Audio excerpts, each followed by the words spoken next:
Warning, the following podcast contains words. If you get offended by some of them, that's your own damn fault. This week's episode of The Scathing Atheist is brought to you by the new treatment for anal warts and swimmer's ear. It's Cup Yours. Do you have warts on your ass or dirty water in your ears? Do you believe cupping has medical value? Or maybe you just want Eli Bosnick to cup the shit out of you. Well, why not put that cup where your head is and try Cup Yours? Available at icanfuckawayyourlymedisease.com/cupyours. And now, The Scathing Atheist. Hi, this is David Spitzer from Phoenix, Arizona. I run two different charities here, one that helps bring better health care for people in Arizona, and one that makes free prosthetic hands for little kids. It just goes to show you don't need God in order to help other people. And we did, in fact, evolve from filthy monkey men.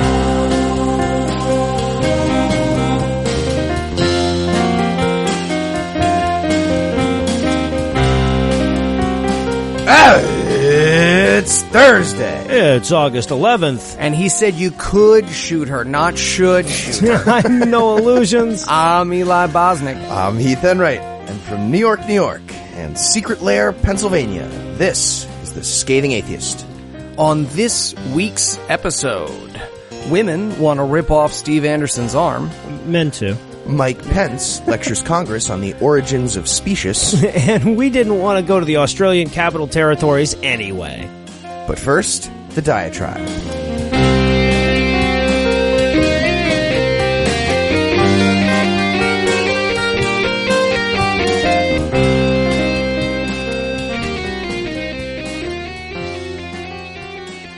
When I was a little kid, my sister learned that if she just accused me of doing whatever it is she just did, she would never get in trouble. Right? Like if she stole my Garbage Pail Kids and then I found out, she'd run to my mom and say, "Mom, Noah stole my Garbage Pail Kids." And then when I said the same thing, my mom's too confused to punish anybody, or more likely, she'd just look at the two of us, see that my little sister had really cute dimples, and assume that I was the guilty party. Now, as far as I know, there's no word for this tactic.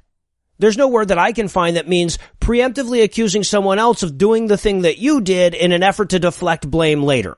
Of course, if I'm overlooking one and you know what it is, by all means send it my way. But if I'm right and nobody's gotten around to it, I'd like to propose a neologism. We could call this religioning. I mean, consider the extent to which religion employs this opposite day bullshit. Right? If you replace unevidenced religious claims with genuine scientific curricula in the schools, they'll accuse you of indoctrination. If you insist that they follow the same laws as everybody else, they'll accuse you of persecution. If you call them out on their anti-gay hate speech, they'll accuse you of intolerance. I mean, consider this one, right? This is a huge one. Think about how much time religions spend talking about the importance of the family. They're all about the family this and the family that. We got to protect the family, keep the family together, yada, yada, yada. And now think about all the people you know who have shit relationships with their family. Just tally them up in your head as you think about it. Think about the people that you know who have issues with their parents or their siblings or whatever, and ask yourself what lies at the heart of that conflict. Now, sure, there will be plenty of secular shit in there. There will be some political stuff. There will be some prejudices. There will be some, like, my brother fucked my ex-wife kind of stuff. But if you're anything like me, the vast majority of people that you know who have family members they're completely estranged from or they have crazy strained relationships with, they got there for religious reasons. You know, they say that the family that prays together stays together, but they leave out the second part about how that's only because they'll disown you if you stop praying. Religion is antithetical to family unity, and yet with no hint of irony, religious leaders will claim that it not only promotes family unity, but it's necessary to ensure it. I mean, even if you set aside the doctrines of excommunication, disfellowship, shunning, all that shit, you're still left with a mountain of dysfunction for the churches to answer for. You know, I know that even in my personal life, I'd love to be able to share my successes with my mother.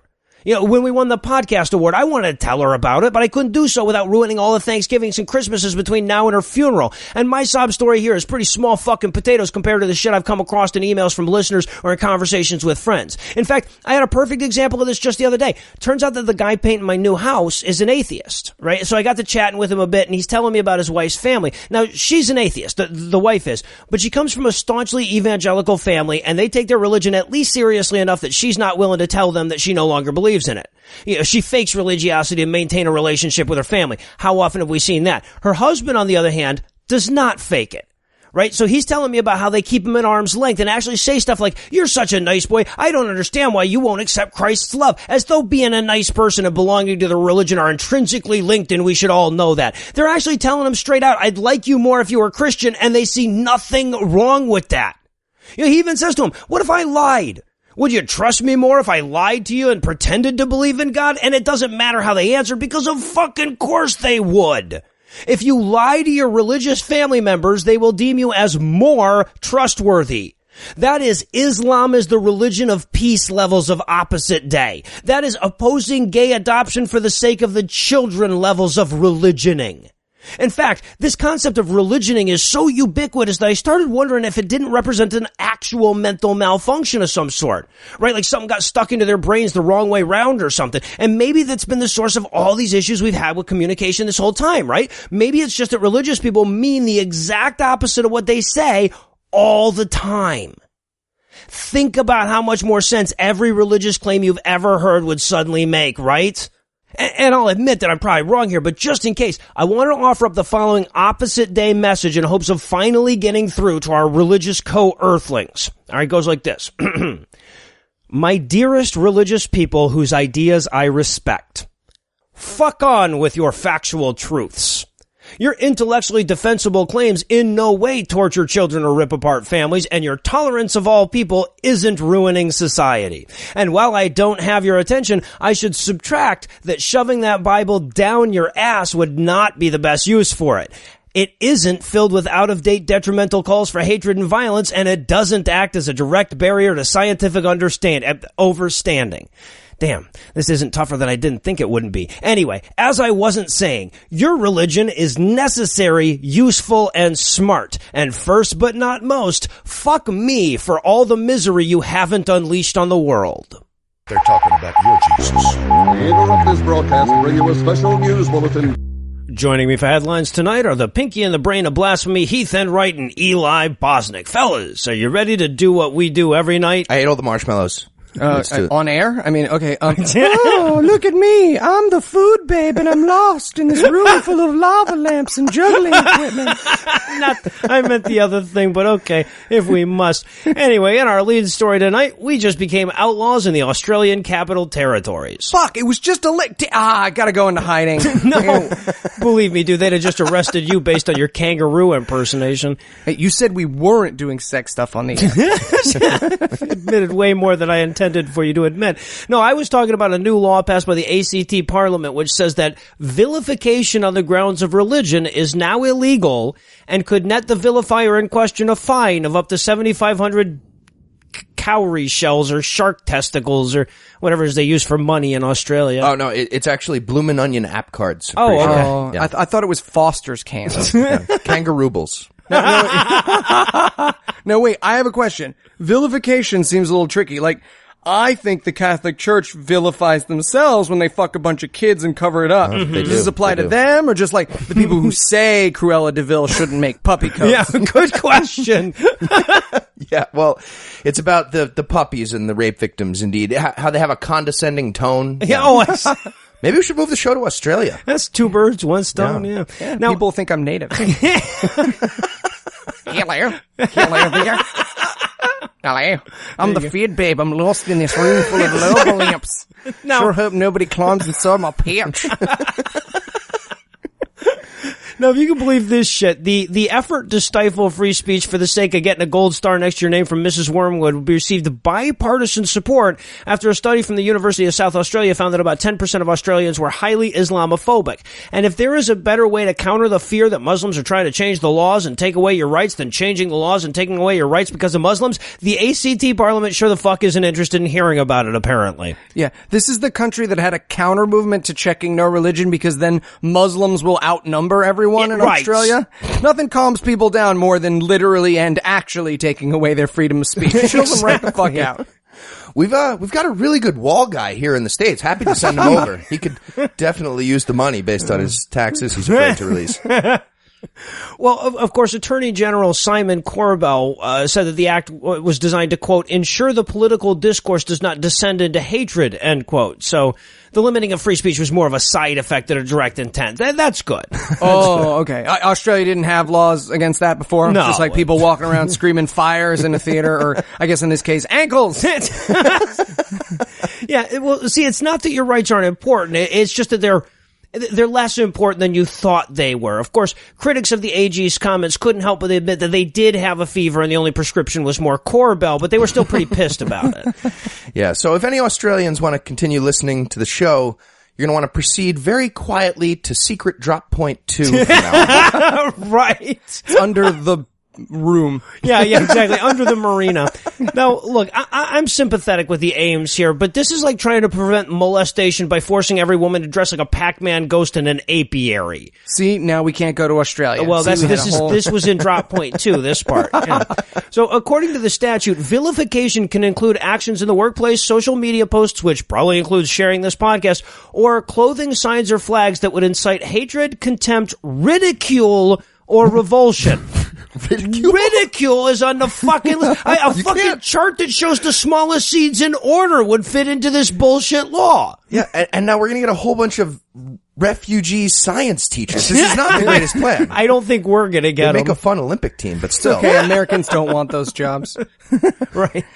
And it should be pointed out that this is not the same as firing someone for posting that all Muslims smell different. This is legally enforced restriction of rights, not getting kicked off Twitter for molesting a Ghostbuster. And it's a huge fucking problem and legitimately regressive. Yeah, right. However well-intentioned it is. And I'm sorry this is a little bit off topic, but this is exactly why shit like the Free Milo campaign is so damaging. The secular community has spent so much time defending Tommy fucking Robinson and yelling about college students, then when legitimate free speech issues like this one get brought up, we've already lumped ourselves in with the bigots and assholes. So the people who should be on our side about this thing are going to be afraid to be. Just thought I would preempt a couple of emails from people who never listen to anything I say anyways. Not that it'll help, but why not? I just like it on recording. Yeah, I listen to it after I read your tweets. I appreciate you bringing up the Milo ban in an effort to decrease the number of angry emails and tweets we'll get this week. At Heath Enright. Well, thanks for that. But the other thing is, look, the fact that my shirt pointing out the logistics of Noah's Ark wouldn't actually get me fined isn't a defense of the law. It's an admission that it's bullshit, right? They can't say stop picking on the Muslims, y'all, so they construct this huge, stupid, overarching law that makes everything illegal with the plan to selectively enforce it. And as if that's not bad enough all on its own, I should point out that was exactly the thinking on RFRA when it was first passed by a Democratic Congress in 1993. Oh, they're just going to use it to protect the Native Americans. No, the fuck they're not. You think the Christians in Australia are going to seize on this shit and try to get people fined for putting not going anywhere a while slogans over a picture of the crucifixion? Fuck off. You're the country that created Ken Ham. And they have the cutest little feticide news tonight. Idaho, a state best known for its inclusion in the rest of the country, may rethink their sincerely held baby murdering laws this year. Oh, great. Right. And while I know that sounds like awesome news, thinking about taking a hard no killing your baby stance is actually as happy as this story is going to get. Yeah, no, this is good. They're kicking around a few ideas about maybe not murdering children. That's adorable. Well, hey, look, when it comes to babies and kicking around, this is pretty good for Idaho. If we're grading on a curve, this is pretty good for them. Yeah, I mean, you want to get people into soccer. So, as listeners may recall, Idaho is one of 6 states with laws that are on the books where you can escape charges of negligent homicide, manslaughter, or capital murder as long as it happened as an exercise of your religious faith. Mm-hmm. I'd like to point out at this moment how sincerely I believe Kelly Kohlberg is an Amalekite. No reason to feel compelled to tell people that right now in this time. Listen, August 9th. I know we said the whiteboard isn't supposed to have loopholes, but that is pretty solid. That's pretty good. I like going that. through 3 expo markers a week at this point, guys. Oh, business expense.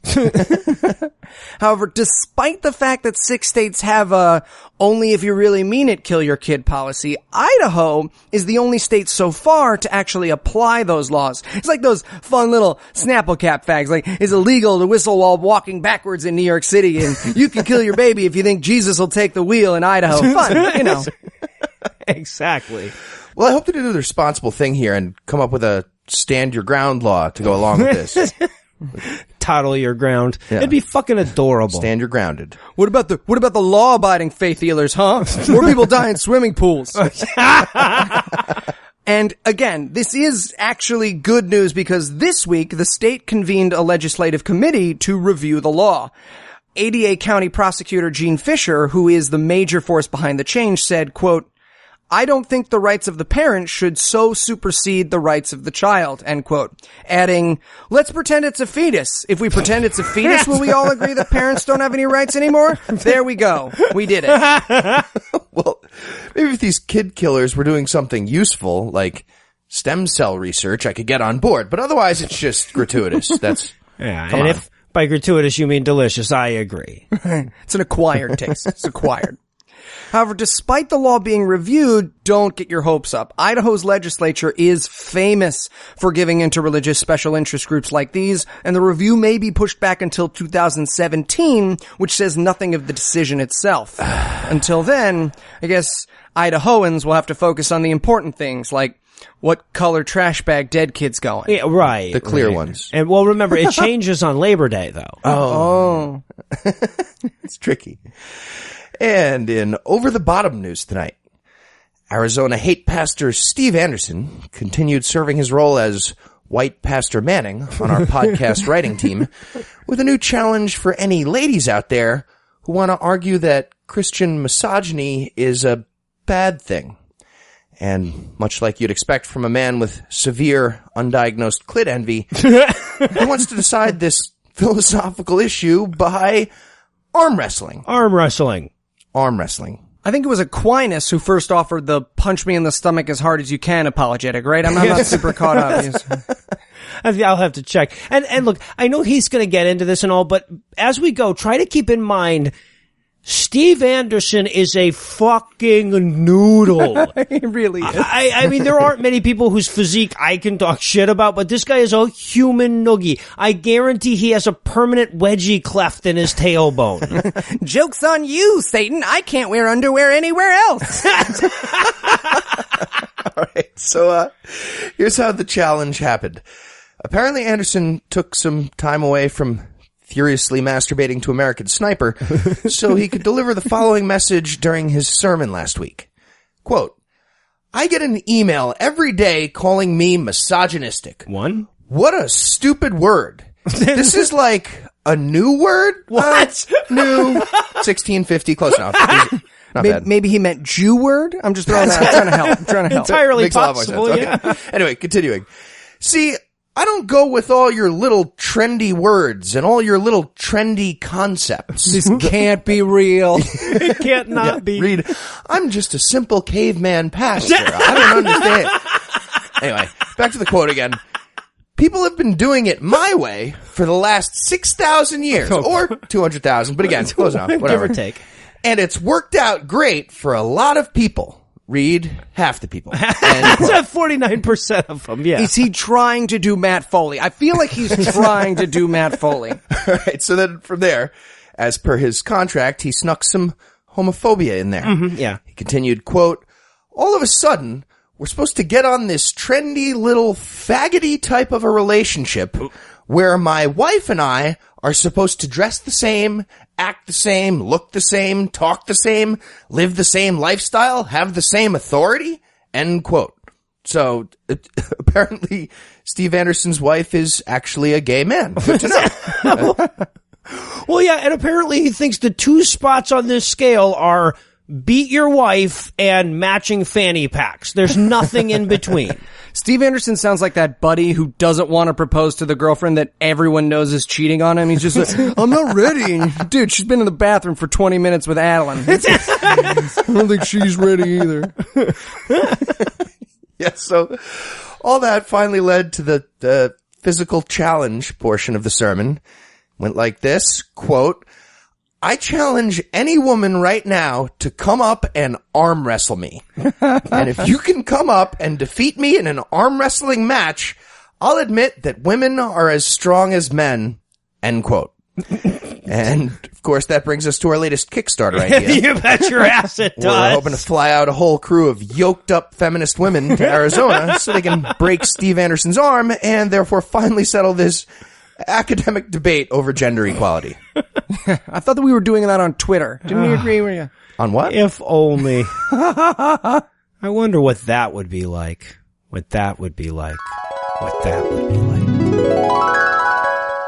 This Sunday, Pastor Steve Anderson has a challenge for all the ladies out there. I'm Pastor Steve Anderson, and if any of you ladies think that a lady isn't not in and should be shouldn't be in the kitchen, ladies should be in the kitchen, well then I challenge you to an arm wrestle. And we have accepted his challenge. This is Stacy Rebrel, the Atheist Amazon. Now, normally I have Lucinda handle my light work, but in your case, Stephen Anderson, your bullshit requires my personal touch. And although I think that an arm wrestling match is just a veiled attempt at you touching a real woman, I accept your challenge. But be warned, after I drive your hand through the table, I'm going to put you in my kitchen. I hope you know how to cook with one hand, bitch.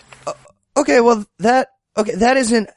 I didn't mean that. Hold on there, Steve Areno. It seems like you've got another challenger. I'm Callie Wright, and I'll fucking rip your arm off, Steve Anderson. I'll rip your arm off and fuck you with it. I will up and down you. Okay, it was more of a metaphor, really. What I meant was that it would be... Bring it on back, Stack Attack, because we've got one more surprise in store. What?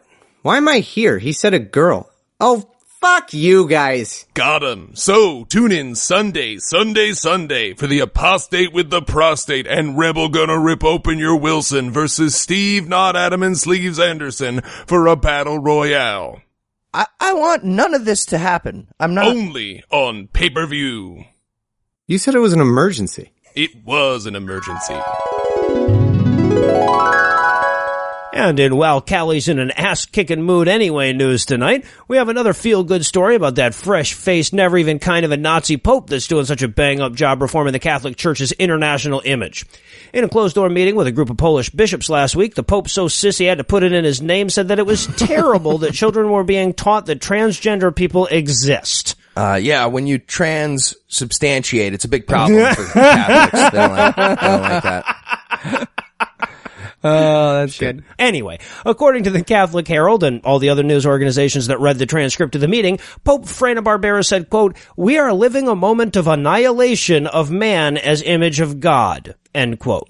Did he go to Walmart after midnight? Because I've been there. It was 4 a.m. in the canned food aisle. You are sure we evolved from beach balls. I get it. Listen, I get it. So, Pope Fernando's split was very clear on the culprit here, of course. He said that this effort to emasculate God's image was clearly the fault of the textbooks supplied by, in his words, quote, "persons and institutions who donate money," end quote.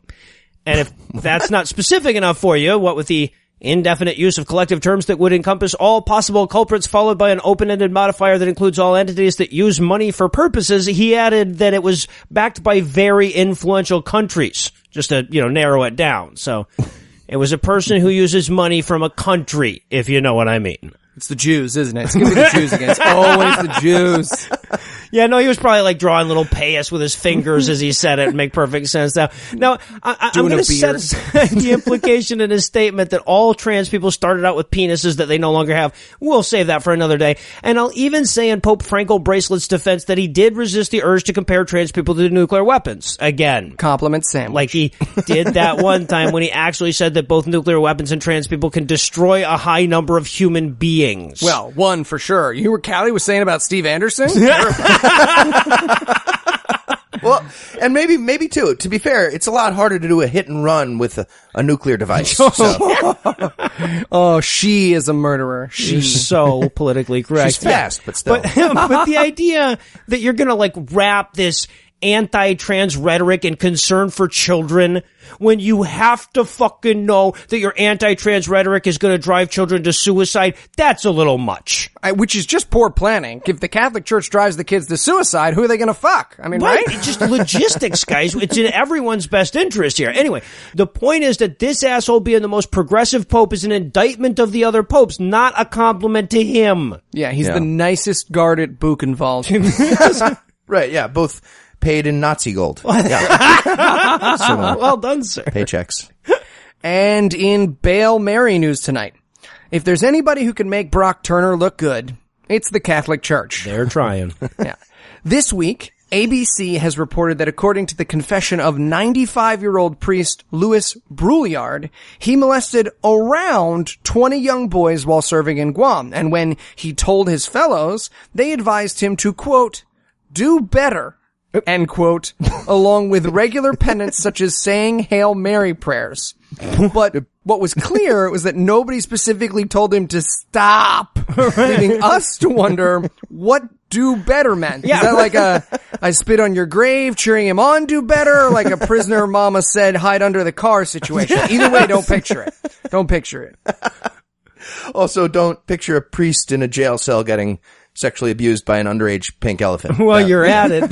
But yeah, because I mean, like, one way to read this is try raping fewer kids, bro. But the other equally valid way is, yeah, Tommy was raped, but was he raped? I mean, how could you really get in there? For my birthday, I want a supercut of all the times we've said raped on this show. That's all I want. I just want 70 solid minutes. But it gets worse. Brouillard's confession only comes to light after one of his victims, who Brouillard does not remember and who is now 75, testified this week at the Guam legislature that the statute of limitations for lawsuits against pedophiles should not be the current 2 years. What? That's right. According to Guam law, you get about the same amount of time to sue your child's rapist as you do to be awkward around your ex at parties. Right? We'll keep saying never. Cut it out, guys. Still serious. Never. Be ridiculous. And in typical papist fashion, Brouillard now lives in Minnesota, having never been punished for his crimes, where he receives a pension from the Catholic Church. Of course he does. Because, you know, Minnesota's worse than prison. But it's not worse than Guam prison, so let's be fair here. And in What the Veep Do We Know news tonight. Thanks to a recording from 2002 that was recently uncovered by Right Wing Watch, the American public got a glimpse into the science credentials of GOP vice presidential candidate Mike Pence. Ooh, I bet it involves stickers. Or wrestling, yeah. So, the video shows Pence during his time as a U.S. congressman from Indiana giving a speech on the House floor, in which he suggested that we should go back to teaching creationism in public school science class. Good. Why? Because evolution is just a theory. Say it with us, guys. Just a theory. And since you can put the word theory before literally anything, right? Then we have to be willing to teach literally anything and present literally anything as equally valid. Yes. That was his argument, as far as I could tell. Yeah. And to be fair, that's pretty close. I watched the video too, and Pence seems unable to figure out which way to hold his example newspaper. So yeah, good that you got anything out of that. It's like he's directing you to a place that gives out cash for gold. It looked like he was looking through the fucking thing for a coupon, yeah. And he also implies that the 3 steps in human evolution, these are all his words, I shit you not. These are the 3 steps. Little monkey, knuckle-dragging Neanderthal, Wait. Mel Gibson in all his... That's what he said. Mel Gibson in all his glory. And no, it doesn't make more sense in context. He was introducing Mel Gibson to the conversation cold. Oh, God, Mike, you gotta stop doing that. What? I was just using an example about this pasta. I want it like somewhere between al dente and Mel Gibson in all his glory. So, here's a few highlights from the speech. First, he seems to suggest that the Scopes monkey trial was decided in favor of the evolution teacher. Yes, he did. It was not. It was the opposite. It wasn't. Yeah, after claiming to be an expert in history and law, he's like, I don't know much about this biology. I know about history and law. And then he fucks that up. Yes. Nope. But, so I'm going to give him a pass on that one. It's not like there's a famous play and a famous movie about it, so it wouldn't be able to really... Probably got confused, watched Gone with the Wind. Oh. Shows up in a beautiful red dress. I don't know what this has to do with anything, but I've never felt more free. And, well, it's not like he's running for, it's not like he's gonna win. No, that's right. Anything important. Anyway, moving on. He also tries to argue that science is constantly refining its old theories with new ones. Mm-hmm. Just to be clear, he thinks that's a bad thing. I did a diatribe about that. The problem with the scientific method, it works. And then he talks about how the founding fathers never read into the future and all believed in creationism instead of evolution. And I'm assuming that's why he thinks med schools should go back to teaching about bloodletting with leeches. Well, I guess that would fit in with his medical fathers views were on into cigarettes and lung cancer, so it wouldn't exactly be a shock now, would it? Yeah, I mean, the founding fathers also fucked their slaves. I'm pretty sure Mike, okay, bad example. Yeah, right, yeah. Trump's in the back saying, not necessarily, hold on. You could fuck your, not you should fuck your. Job creator. And, one last thing. Pence closed it out with the following, quote, I believe that God created the known universe, not the unknown one, apparently, the known universe. God created the known universe, the earth, and everything in it, including man. And I also believe that only the theory of intelligent design provides even a remotely rational explanation for the known universe, end quote. Said the guy running for number 2 leader of the free world. Yep. Yeah, he says what I'm not thinking. Well, no, and let's be honest. He's running for special thanks credits on the 4th season of Celebrity Apprentice at this point. Have you seen the polls? So, Nate Silver's just gonna quit. You motherfuckers know what's gonna happen. I'm going to Cabo. Cabo. Yeah, so, sunscreen. Glad everyone gets to see another piece of evidence that Mike Pence clearly isn't quite as, well read as his predecessors, like Sarah Palin. But it's not like we didn't already know he's an ignorant, bigoted fuck. I mean, in case anyone forgot, he's the Indiana governor who signed a state RFRA bill last year that would have basically made Jim Crow laws for gay people. Right. He also claimed that cigarettes don't cause lung cancer. Nope. And, of course, we already had his 2009 interview with Chris Matthews, which was brutal, during which Pence wouldn't even acknowledge the problem of climate change. Nor was he able to correctly use the phrase scientific method. Nope. Nor was he able to prove that he's not actually Bobby Knight with Botox. Oh, my God! Well, see, Mike Pence being the world's oldest 50-50. little boy in a grown-up suit is just a theory, you see? A theory. So I guess while we put together a little placemat maze to teach Mike Pence the difference between the scientific and common use of the word theory, we'll take a quick break and hand things over to my lovely wife, Lucinda. A man wrote the Bible. A whore is what she was. If it's a legitimate rape, it makes you a slut, right? Cooking can be fun. Hey, I'm proud of a man. This week in misogyny. You know, there are times when the misogyny of religion is insidious. There are times when genuinely intelligent people play their intelligence against the rights and freedoms of women. But then there are those other times when you just stare with your jaw on the floor and realize the true extent to which some people have no fucking idea what they're talking about. Which brings me to my first story of the day and an infinite well of misogyny, Kevin Swanson, the only prominent misogynist less equipped to challenge all the women to arm wrestling than Steven Anderson. Anyway, Kevin took to the airwaves this week and announced that if Hillary Clinton becomes president, it will be the final chapter in feminist war on America. According to him, Hillary's presidency would be revenge on America for Bill Clinton's affair. At least I think so. Here's the quote. They don't appreciate the fact that a woman was taken advantage of. Therefore, in order for this woman to be vindicated, she has got to prove herself by winning the power struggle over the highest office in the land. This is what defines America today. End quote. And either Swanson's a fucking loony, or he just spoiled season 6 of The Good Wife. Or both.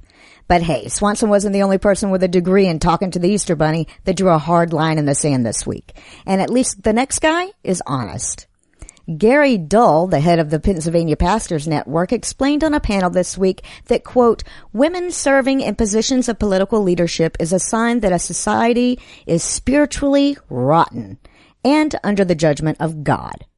He then went on to cite 1 Timothy 2. He cited it as an explanation for why, quote, in God's line of authority, it seems very clear in the scripture that a woman should not be in authority over men, which would limit a woman from being the president of the United States of America or even a queen of some other particular nation, end quote. And you know what? He's fucking right. According to the Bible, he is spot fucking on. And if someone tries to tell you different, tell him to read the fucking book. Because despite Dull's dim-witted interpretation, that isn't an argument against female leadership. It's a fucking argument against using the Bible for something other than capturing bird shit. And that's why I'm going to keep telling these stories.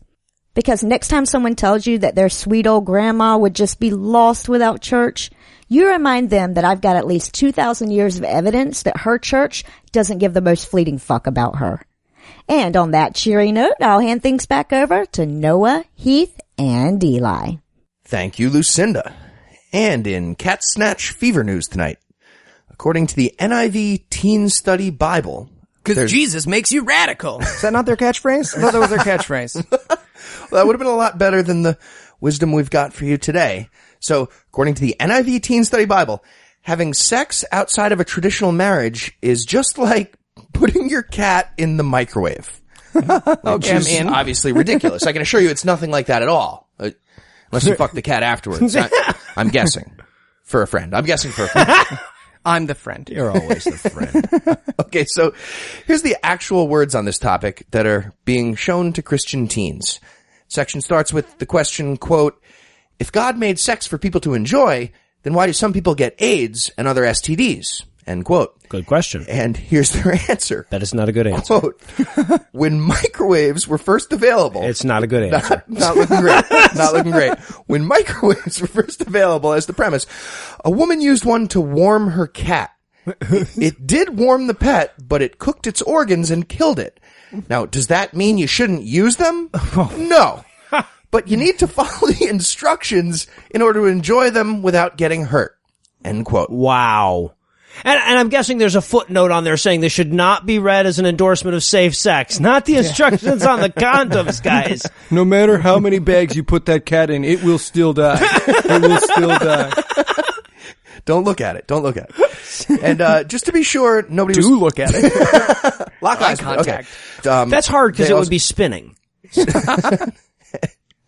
And then just to be sure nobody was confused, they closed it out with the following. Quote, when people who aren't married to each other have sex, it's sort of like putting a pet in the microwave. Someone could be burned, damaged, or killed. End quote. It's only if you don't wait for the wax to cool. Come on, amateur mistake. Amateur mistake. Silk scarf. Yeah, so don't forget, if you're about to have premarital sex, you should have a cat read the Bible first. Otherwise it's a serious safety hazard, apparently. Said the Book of God for teenagers. Yeah. Right. The fuck? If you're not picturing Noah's Wilford Brimley cat reading the Bible with reading glasses, you're not the listeners we know and love. Diabetes. Corinthians. Look at my butthole. And in Missouri Loves Company news tonight. Some of you may remember the story of an unnamed woman who was seeking an abortion in Missouri last year, but because the state is named after the feeling it gives to the people who live there, she was impeded by a mandatory 72-hour wait period. However, Missouri also has their very own brand of riffraff. So the Satanic Temple, to which she belongs, wrote her a waiver because, according to the Satanic Temple, quote, one's body is inviolable, subject to one's own will alone. End quote. I would get pregnant just so I could walk into a Missouri abortion clinic and say, I brought a note from my Satanist. Exactly. However, because the unnamed woman wasn't using the RFRA not to hand out condoms at a pharmacy or not doing life-saving operations at a hospital, the stuff it was written for, she was turned down. Doesn't count, yeah. So she'd literally have an easier time shooting her fetus with an assault rifle from a gun show than having it removed by a doctor. That would be way less than 72 hours. Yeah. That would be that day. Yeah, and if she waited for it to crown, that would be legal in Idaho. So, yeah, but you gotta believe. Well, right. It's like walking on water. Future reference, different show. People in archives are gonna love that shit. Anyway, as a result, the Satanic Temple petitioned for injunction against Governor Jay Nixon and Attorney General Chris Koster. And while you are more than welcome to read their response if you are legally minded, their answer was basically, you weren't using this to not do a thing, and your religion doesn't motivate you to get an abortion, so it doesn't count. Adding, one of us only tells lies, the other one tells only truth.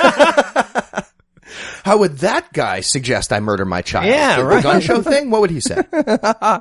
However, Satan, as the now slightly more attractive Justice Scalia reminds us, is a clever fox. So the Satanic Temple countered by filing a federal suit, which was held up in court for more than a year until this week when it was thrown out by Judge Henry Edward Autry because the woman, quote, is not now pregnant, end quote. Well, that's right. Completely ignoring the religious freedom argument of the Satanic Temple, Autry's judgment seems to be based on the fact that OJ was innocent because he wasn't currently killing Nicole, in the moment. Right.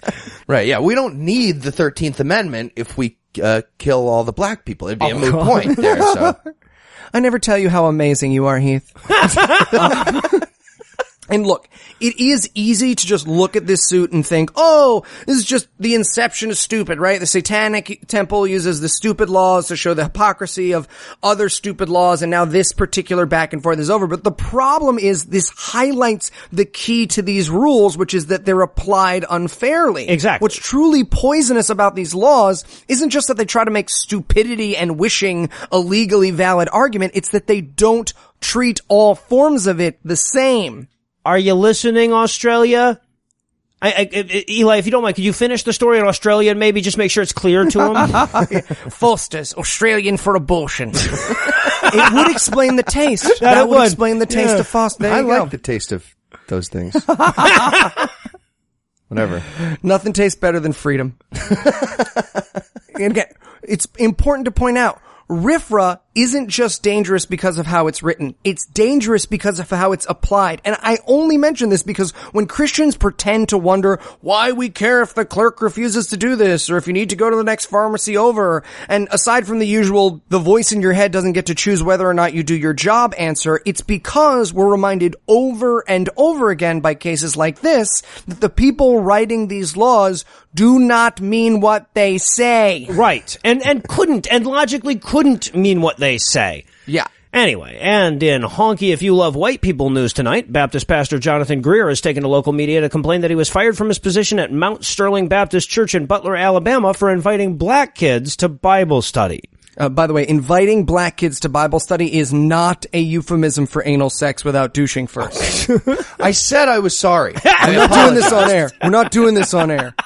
No, we're definitely not. I call food babe next time. Hey, I'm all lost with these lava lamps.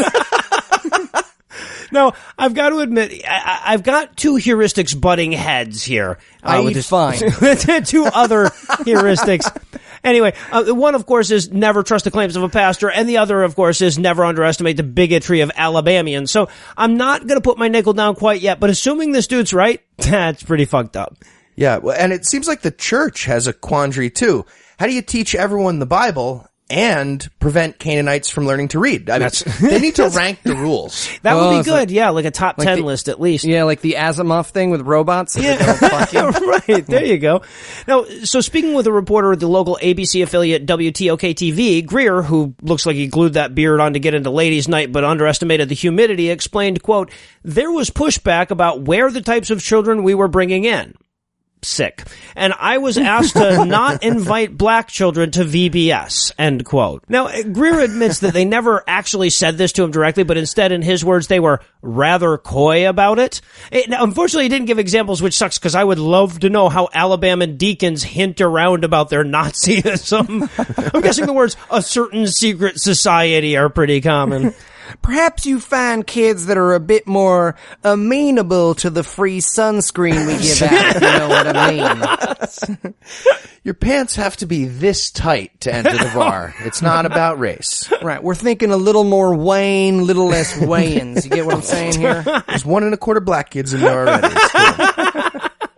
Yeah, don't worry. If I know Alabama, this will not go unpunished or implicitly rewarded. Trust me.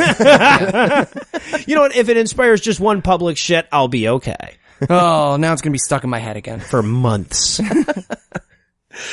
And finally tonight, in Silva Dollar City news, soon-to-be ex-mayor of Stockton, California, Anthony Silva, made headlines twice last week for being involved in terrible things that happened to children.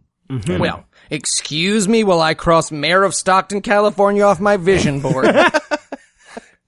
Well, yeah, apparently he's got a really creepy bet going with George Pell, and he might be winning. So, are you the master? First off, it was discovered that he's the registered owner of a gun that killed a 13-year-old boy during a drive-by shooting in 2015. Oh, wow. And then a few days later, it was reported that he got caught serving alcohol and playing strip poker with underage teens at a local summer camp. Wow. Where I'm assuming he's no longer welcome. And probably jealous of where Eli's allowed to stand. Hey, what's going on, Anthony? Just hanging out next to this school. Yep. Right next to this school. No big deal. Hey, Anthony. Guess how little my neighbors know about my sexual history, bro. Go ahead, guess. It's zero. It's zero. So, if you follow insane Christian politicians, and if you're listening to this, then you do. Yeah. You may remember Mr. Silva as the guy who responded to the fatal shooting of a young girl last year by presenting the God of the Bible with a key to the city. Mm-hmm. For all his omnipotent efforts in not quite preventing that death. Right. Well, to be fair, giving God a participation trophy would have seemed snarky. Gotcha. Also, by the way, Silva violated the Establishment Clause in several other ways that did not involve dead kids. Not as sexy, but still against the rules, worth noting. Also, he looks like Marco Rubio became a homeless wrestling coach. Doesn't he? He looks like a stock image for divorced dad, New Mexico. It was like everyone who ever watched a car for a living got melded into a single entity. And lived in that car, yes. Okay, so before we go any further, I think we should take a moment and reflect on how shocked we are about hearing that a Christian man in a position of authority was sexually abusing children. The hell you say? Just imagine if things like this happened all the time. Scary, scary stuff. Imagine all the laws we'd want to change. It's a sobering thought.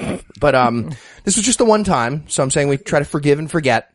And in that spirit, I was thinking we could help this guy out and come up with some new plans for gainful employment, which he'll probably be needing. Yeah. So, keeping in mind his skill set that includes underage strip poker, let's go ahead and put 30 seconds on the clock. Ideas for Anthony Silva's pedophile casino. Go. Well, they have slots there, but they're not as loose as I like them. So. Petty slots. Kidding. What about Humbert Baccarat? Ooh, blackjack off in front of each other, it's not gay?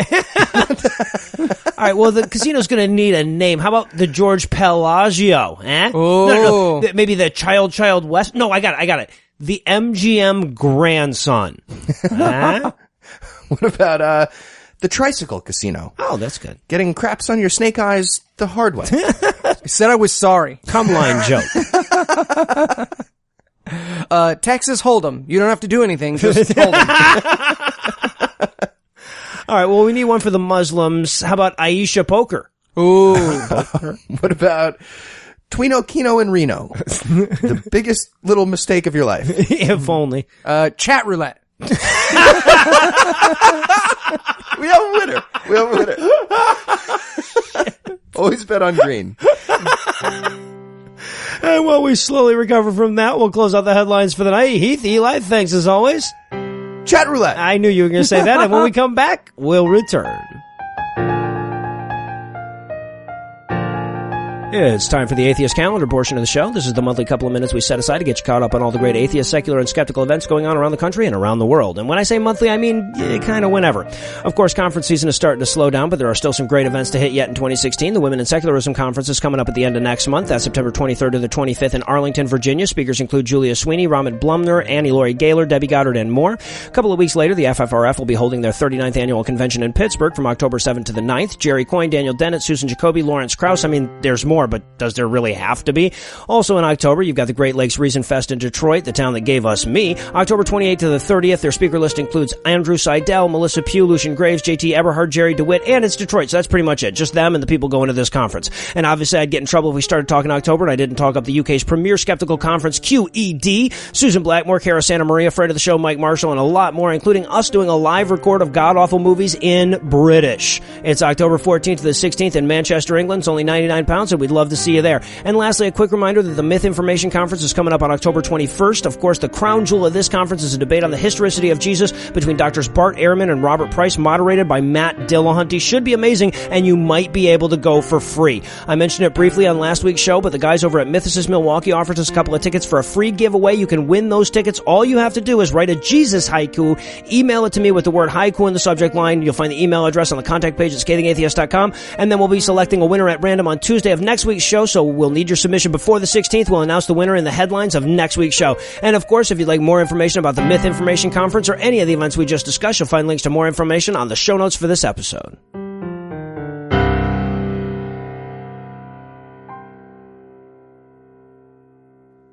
For those of you who missed last week's show, we did a little skit that ended with the lines, David Barton is a boring liar. Hell, that's even what we called it for YouTube. Well, we probably should have named it Noah Wins the Lottery, because in a stroke of fucking fortune, David Barton proved our point this week by going on Glenn Beck's show and telling a boring lie, namely whether he has a doctorate in education. He doesn't. So we figured we'd give Heath another shot at what the Hypothesizer 2000 failed to communicate last week. In the arms of a man, David Barton. Hi, I'm Heath Enright, host of the Scathing Atheist, God-Awful Movies, The Skeptocrat, and of course, Cooking Ramen with Heath. Are you a right-wing pundit? A Fox News anchor looking to fill some time on a Tuesday morning? Do all the real historians keep pointing out that you and everything you stand for are the bad guys and always have been? Well, don't hire David Barton. Sure, David Barton seems cool. He's old. He's white. That's awesome. And he uses the words history a lot, but he's not a historian. He's a boring liar. And when it comes to boring liars, just not even once, do not hire him. Hi, I'm Glenn Beck, who hosts I don't know who the fuck knows what it's called now, and I thought I'd have David Barton on to talk about how Martin Luther King used to whisper just kidding after all of his speeches, but now he's made me and my program look stupid. Don't hire David Barton. Don't hire David Barton. Don't hire David Barton. Boring liars, not even once. Exactly. So now wait, you have a cooking show? Yeah, it's on Go 90, new cooking show. Mm-hmm. What do you do? I make ramen. Yeah, making ramen with Heath. Making ramen. Like different kinds of ramen? No.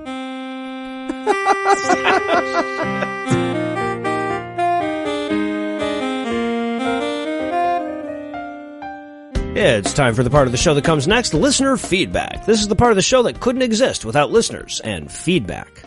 Our first message comes from Dimitri, who sent along a picture of a letter to the editor from an Australian paper where somebody tries to forgive Islamic violence because Irish Protestants and Catholics eventually calmed the fuck down. No idea. The letter says in part, quote, Roman Catholics and Protestants were at war, and the Provisional IRA was clearly a terrorist organization. Yet Provisional IRA operatives were not referred to as, quote, Roman Catholic terrorists. No one suggested that Roman Catholics should be prevented from entering Australia. No one approached Roman Catholics asking for a condemnation every time the IRA committed a terrorist act. End quote. The letter goes on to insist that the only real way to combat terrorism is with love and unicorn jizz. Anyway, Dimitri was interested in getting our thoughts on this matter. That we really should have been calling the Provisional IRA Roman Catholic terrorists, and we're sorry for the oversight. Right, missed out. I mean, there's a lot of things that are different about this, and we should point that out, but I think where the author does make a point is the obsession certain people in the United States have with uttering the magic words, radical Islamic terror. It's like, we're droning the shit out of these people, and their children are afraid of the sky, but he won't use the name we like. Otherwise, he won't end up in terror recruiting videos like Trump. I mean, imagine how weak we'd think Russia was if Putin stopped talking talking about killing his enemies and eating their children. Well, but among the differences is that the IRA, that was Ireland. I mean, they did some shit in England and they did some shit in Tom Clancy novels, but mostly it was just Ireland. If there were Roman Catholics all over the fucking world bombing shit, of course you'd be getting the same reaction as you're getting to Muslim terrorism now. And yes, as the letter suggests, some amount of Muslim violence stems directly from bigotry towards Muslim, and that should be dealt with. That should be recognized. But the fact that many deaths are caused by heart disease is not an argument against wearing a seatbelt. Right. Nor is it apologizing for or enabling radical Islamic terror to take a larger worldview in a country where one party is running on a platform of banning all the Muslims until we figure it out. Yeah. Radical Islamic terrorism. Radical Islamic terror. Well, I was trying Say to do it, it Barack positive. Hussein Obama. Say it, Hillary Clinton. Jill Stein will say it. She won't. No, I'm sure. But that's because she needs to get near a router to say it. She might ask it as a question. Radical Islamic terrorism? She suggests it in just meetings. asking questions. We also had an email and a series of tweets from several folks who wanted me to know that they wish I would stop using the bats or birds example from the Bible. And the short answer to this question is that 99% of the time I'm talking to someone who is holding a book in English that says bats or birds. They are not holding an Aramaic or Hebrew text with an explanation of the word alf in it. They are holding a King James Bible, which they clearly believe is the perfect and perfectly translated Word of God, and it says bats are birds in a language which we've determined I am almost fluent in.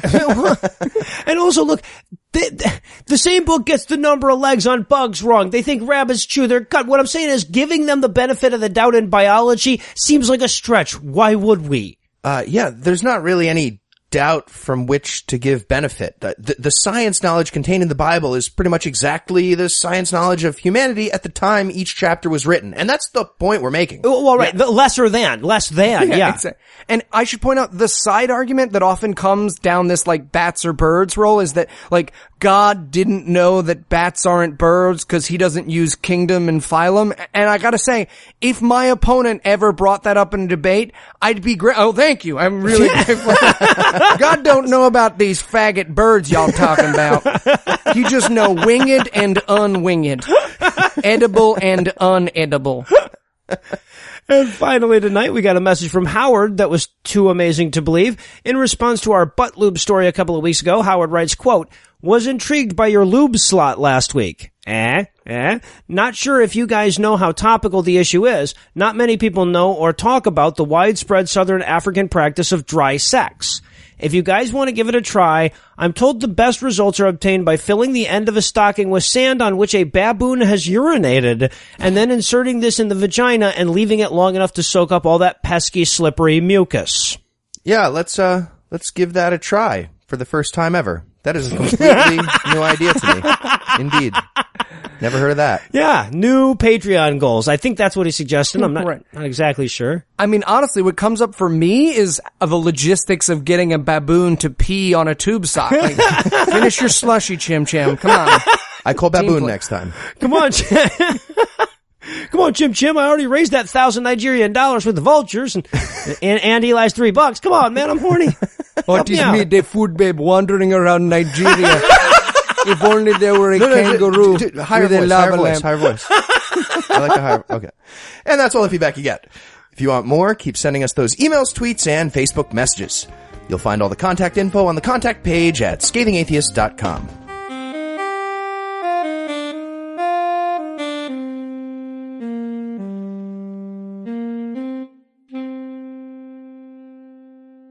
Before we close the loop tonight, I wanted to let you know that friend of the show, Chris Matheson's book, The Story of God, just came out in paperback. It's been expanded a little bit, a little more detail from Satan's point of view, which is important. Anyway, the book comes highly recommended. It's fucking hilarious, and you'll find a link to pick up a copy on the show notes for this episode. Anyway, that's all the blasphemy we've got for you tonight, but we'll be back in 10,022 minutes with more. If you can't wait that long, be on the lookout for a new episode of our sister show's Hot Friend God Awful Movies, debuting at 8 a.m. Eastern Time on Tuesday. And if that's too long to wait, be sure to check us out on Facebook, Twitter, and YouTube. Clearly, we can't bring the festivities to close without thanking Heath for taming the lion, bastards in the church. I need to thank Lucinda for her intellectual acrobatics, and I need to thank Eli Bosnick for something related to his similarity to a circus seal. Also, huge thanks to Stacey Rebrel, Callie Wright, and Thomas Smith for playing along with us tonight, and a big thanks to phenomenal human David Spitzer for providing this week's Farnsworth quote. Incidentally, if you'd like more info on either of the charities he's involved with, we'll be including a link and a brief description in the show notes for this episode. But most of all, of course, I need to thank this week's loveliest life forms: Alex, Loco, Jack, Brendan, Dan, Jonathan, Mark, Alexandra, Philip, David, Omar, Dr. Bill, Benjamin, Carl, Michael, and John. Alex, Loco, Jack, Brendan, Dan, and Jonathan, whose erections are longer than the Olympic relay and a lot harder to extinguish. Mark, Alexandra, Philip, David, and Omar, whose athletic prowess would have forced the Olympics to add participation trophies just so the other countries could win some shit too. And Dr. Bill, Benjamin, Carl, Michael, and John, who make the pole vaulters look like pansies for needing that stick. Together, these 15 mean, lean sirens gave up some green so we could reconvene to make umpteen, unclean, obscene blasphemies that demean a Nazarene by giving us money. Not everybody has the mastery of een words that it takes to give us money, but if you think you're up to the challenge, you can make a per-episode donation at patreon.com/scathingatheist, whereby you'll earn early access to an extended edition of every episode, or you can make a one-time donation by clicking on the donate button on the right side of the homepage at scathingatheist.com. And if you'd like to help, but you can't donate money until that Nigerian dude gets back with you, you can also help us a ton by leaving us a 5-star review on iTunes or by telling a friend about the show. If you have questions, comments, or death threats, you'll find all the contact info on the contact page at scathingatheist.com. All the music used in this episode was written and performed by yours truly, and yes, I did have my permission.